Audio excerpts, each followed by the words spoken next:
میرے نبی پاک علیہ السلام نے فرمایا اگر تو رب پہ بھروسہ کرے گا نا تو جس طرح پرندے صبح بھوکے نکلتے ہیں گھونسلوں سے، نہ انہیں پتہ ہوتا ہے کس دفتر میں جا کے بیٹھنا ہے، نہ یہ خبر ہوتی ہے کہ مزدوری کہاں کرنی، نہ یہ انہیں پتہ ہوتا ہے کہ میرا رزق کہاں ہے، وہ نکل آتے ہیں اللہ کے بھروسے پہ۔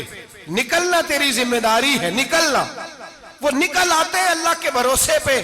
فرمایا جب نکل آتے ہیں شام کو واپس لوٹتے ہیں تو اللہ انہیں پیٹ بھر کے روزی عطا کرتا ہے۔ بھروسہ ذات خدا پہ، بھروسہ اللہ کی ذات پہ، رب کریم کی ذات پہ۔ بندوں پہ لوگ بھروسہ کرتے ہیں، دنیا داروں پہ، سیاستدانوں پہ، وڈیروں پہ، پھر بھروسے ٹوٹتے ہیں۔ بھروسہ اللہ کی ذات پر، اور جب اللہ کی ذات پہ تیرا بھروسہ ہوتا ہے نا تو میرے بھائی ان تنہائیوں میں جن تنہائیوں میں کوئی کام نہیں آتا، ان مجبوریوں میں جن مجبوریوں میں لوگ دامن چھڑا کے نکل جاتے ہیں، جب تیرا بھروسہ اللہ کی ذات پہ ہوتا ہے تو ان بیماریوں میں جن میں میڈیکل رپورٹیں جواب دے جاتی، ڈاکٹر ہتھیار پھینک جاتے ہیں، ان تنہائیوں میں، پریشانیوں اور آزمائشوں میں جو ذات پھر آگے بڑھ کے تیرا دامن تھامتی ہے وہ ذات خداوندی ہی ہوتی ہے۔ پھر اللہ تبارک و تعالیٰ تیری مدد فرماتا ہے، پھر وہ اس کا کرم تجھے تھام لیتا ہے جب تو بھروسہ۔ حضرت ابراہیم کے لیے آگ جلائی گئی، 80-100 کسی نے کہا 80,000 فٹ اونچی آگ، دائیں بائیں آگ ہی آگ، اتنی بڑی آگ کہ سمیٹی نہ جائے، پرندہ گزرے تو گر جائے۔ حضرت ابراہیم کو آگ میں ڈالا جانے لگا، کوئی ساتھی نہیں، کوئی پیارا نہیں، کوئی دوست نہیں، کوئی بھائی نہیں، کوئی امتی نہیں، کچھ بھی نہیں، اکیلے۔ منجنیق بنائی گئی، اس منجنیق میں رکھ کے پھینکا جائے گا۔ حضرت ابراہیم کو رکھا گیا، جب منجنیق میں رکھ دیا تو حضرت جبریل حاضر ہوئے، کہنے لگے ابراہیم کوئی ضرورت ہو تو میں حاضر ہوں، ایک پر ماروں گا آگ ساری ان کی طرف کر دوں گا۔ اب فرمانے لگے حاجت تو ہے پر تیرے ساتھ میری کوئی حاجت نہیں۔ وہ بارش کا فرشتہ آیا، کہنے لگا حضور حکم دے تو برسا دوں۔ ہوا کا فرشتہ کہتا ہے میں اللہ کی طرف سے مامور ہوں، مجھے حکم ملے تو میں ہواؤں کے رخ پھیر دوں نمرود کی جانب، یہ ساری آگ ان پر گر جائے، بارشیں برسا کے سیلاب کر دوں۔ تو حضرت ابراہیم کہنے لگے مجھے کسی کی حاجت ہی نہیں، جیم جان دا کچھ وسا نہیں ہوں، اے جان یار نو دے تے آزاد ہو جا، اس سے دل دہن فساد سارے، دل دل بر نو دے تے شاد ہو جا، جیو رکھے آباد تے رو وسدا، تے جدوں کرے برباد برباد ہو جا، او جدوں کرے برباد تے پھر برباد ہو جا۔ فرمایا ٹھیک ہو گیا جیسے وہ چاہتا ہے، میں تیار ہوں۔ حضرت جبریل امین عرض کرنے لگے حضور میں آیا ہوں مجھے حکم دے۔ فرمایا کوئی ضرورت نہیں تیری، آپ جائیے۔ تو کہنے لگے پھر رب سے دعا ہی کر لیں۔ تو حضرت ابراہیم کی آنکھوں میں 2 آنسوں کے قطرے چمکے، فرمانے لگے رب کو نہیں پتا اس کا خلیل کس حال میں ہے، وہ نہیں جانتا، میرا مالک ہے، میرا رب ہے، میری پیشانی اس کے سجدے کی لذت سے آشنا ہے، میں صرف اس کی بارگاہ میں جھکتا ہوں جب مالک وہ ہے، رازق وہ ہے، پیدا کرنے والا وہ ہے، دینے والا وہ ہے، سننے والا وہ ہے، تو پھر مجھے بڑھ کر سنانے کی حاجت نہیں۔ جبریل آپ جائیے، میرا بھروسہ اللہ کی ذات پہ ہے، میں جانوں اور میرا خدا جانے، بیچ میں کوئی نہیں آئے گا۔ حضرت سیدنا اور پھر اللہ تبارک و تعالیٰ کے نبی کا بھروسہ تھا تو پھر آزمایا گیا ان کا بھروسہ۔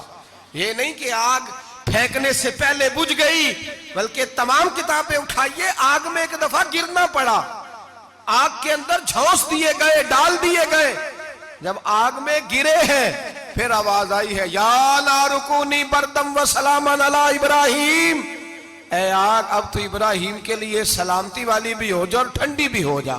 تو رب تعالیٰ فرماتا ہے تو مجھ پر بھروسہ کر، میری ذات پر تیرا توکل ہونا چاہیے، من یتوکل علی اللہ فہو حسبہ، تو میری ذات پر بھروسہ کر، میں تیری دنیا بھی اچھی کر دوں گا، تیری آخرت بھی اچھی کر دوں گا۔ توحید باری تعالیٰ کا مطلب یہ ہے کہ اپنے آپ کو اپنے رب کے حوالے کر دیں، اپنے آپ کو اپنے، توحید کا مطلب یہ ہے کہ اپنے آپ کو اپنے رب کے بس اس کے حوالے کر دیں، وہ جس طرح چاہے اس طرح کریں، جو ہمارے لیے فیصلہ کر دے اس پہ سر تسلیم خم ہے، جو مزاج یار میں آئے اس پر دیکھیں نا، حضرت ابو بکر، جناب عمر، عثمان غنی، مولا علی، یہ خلفاء بنے، باقی صحابہ میں سے کوئی شخص بھی اس مسند پہ آیا؟ کوئی نہیں آیا۔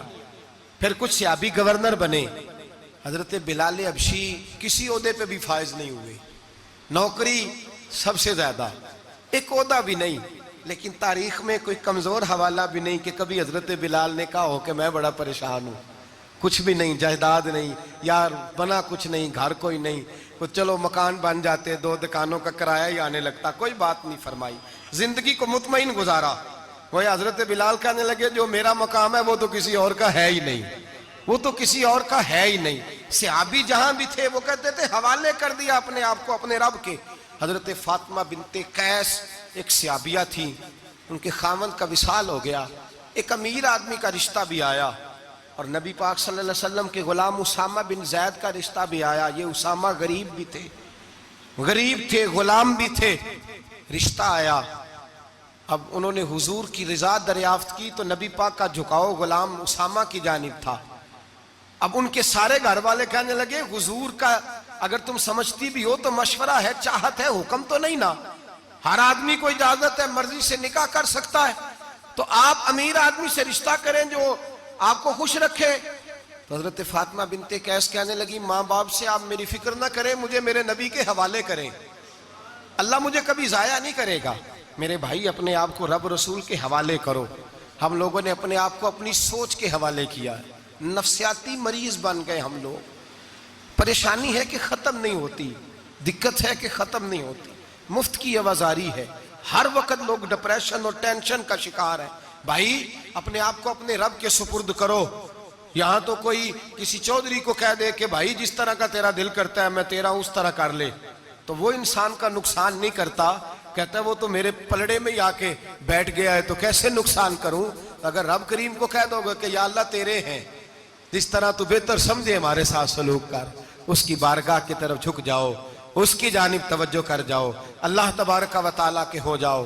جائیں اللہ تبارک و تعالیٰ کی بارگاہ میں۔ لوگ اتنے چکر دفتروں کے لگاتے ہیں، اگر اتنے نفل پڑھیں تو اللہ تبارک و تعالیٰ جلدی آسانیاں فرما دے۔ لوگ جتنا دوستوں یاروں کی جو ہے وہ جا کر خوشامد کرتے ہیں اور اپنا کام نکلوانے کے لیے جتنی ان کے دروازوں پہ جا کر بیٹھتے ہیں، اس سے اگر چوتھا وقت بھی مسجد کو دیں، قرآن پاک کو دیں، تو میرے بھائی بڑی جلدی اللہ آسانیاں کر دے۔ لیکن ہم دنیا داروں کا دروازہ کھٹکھٹاتے ہیں، اگر اللہ کا، اللہ والوں کا، اللہ کے رسول کا دروازہ کھٹکھٹائیں گے بڑی جلدی کھلے گا، بڑی جلدی کھلے گا۔ حضرت حسن بصری رحمت اللہ علیہ خطاب کر رہے تھے، حضرت حسن بصری واعظ فرما رہے تھے، تو واعظ فرماتے کہنے لگے لوگو اللہ کے دروازے پہ دستک دیتے رہا کرو، انشاءاللہ دروازہ کھل جائے گا۔ دستک دیتے رہو، اللہ کے دروازے پہ کھل جائے گا۔ دستک دیتے رہو مالک کے دروازے پر، کھٹکھٹاتے رہو۔ پردے کے پیچھے عورتیں بھی بیٹھی تھیں، حضرت رابعہ بصری بول پڑی، کہنے لگی حسن بصری کیا کہہ رہا ہے؟ اللہ کے دروازے پہ دستک دو کھل جائے گا؟ پہلے مجھے یہ بتا رب کا دروازہ بند بھی ہوتا ہے کبھی بند بھی ہوا ہے، کھلے گا تو وہ جو کسی وقت بند ہوتا ہو۔ حضرت حسن بصری کی چیخ نکلی، رو پڑے، کہنے لگے حسن بصری تجھ سے زیادہ تو یہ بی بی رب کریم کو جانتی ہے، یہ عورت تجھ سے بڑھ کر اللہ کی معرفت رکھتی ہے، تجھ سے زیادہ جانتی۔ بھائی دروازہ خدا بندی پہ جھکیں۔